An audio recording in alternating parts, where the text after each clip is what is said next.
Depuis l'annonce de la mort de Chéribin Okende, porte-parole d'Ensemble pour la République, les premières réactions ont lié ces meurtres à un assassinat politique du pouvoir en place, à l'instar de Moïse Katumbi, qui à Abidjan parlait d'un assassinat politique.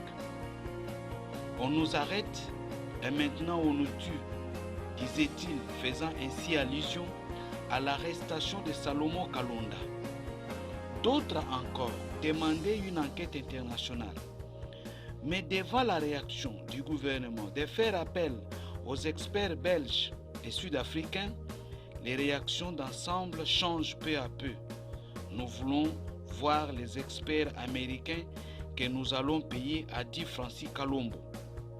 L'homme d'affaires Moïse Katumbi a dit sa volonté d'écrire au gouvernement pour solliciter l'autorisation de laisser un cabinet d'experts américains venir aux frais d'Ensemble pour la République pour mener les enquêtes. De qui se moque-t-on? Moïse Katumbi et Ensemble pour la République peuvent-ils répondre à ces questions si simples? Quelle est cette divination dont a fait montre le secrétaire général d'Ensemble qui, selon la journaliste Sonia Rollet, communiquait sur l'enlèvement de Chéribin Okende à 15 h alors que son garde du corps a été reçu à la Cour constitutionnelle pour la seconde fois à 16 h 2 minutes. Comment expliquer que certains journalistes proches de cette formation politique ont annoncé à 14 h l'enlèvement du porte-parole d'Ensemble qui aurait intervenu selon son chauffeur à son deuxième passage à la cour à 16 h 2 minutes.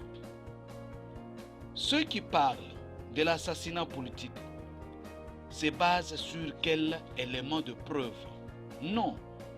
Ici, il est question des Congolais qui ont ôté la vie à un autre Congolais dans le but de salir un régime qui n'a pas eu besoin du sang pour diriger.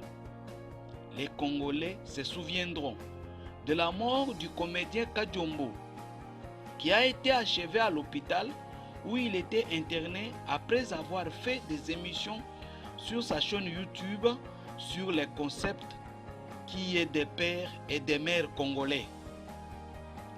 On accuse parfois le Rwanda d'être le bourreau des Congolais. Mais voici d'autres Congolais qui sont les bourreaux de leurs propres frères et sœurs pour des raisons d'intérêt politique. Un Congolais qui se dit Congolais, qui tue un autre, ne peut pas diriger. La mort de Chéribin Okende, loin d'être contre-productif pour le pouvoir en place, se révèle au fil des jours un atout pour le peuple congolais qui a décelé qui est Congolais de père et de mère et qui ne l'est pas.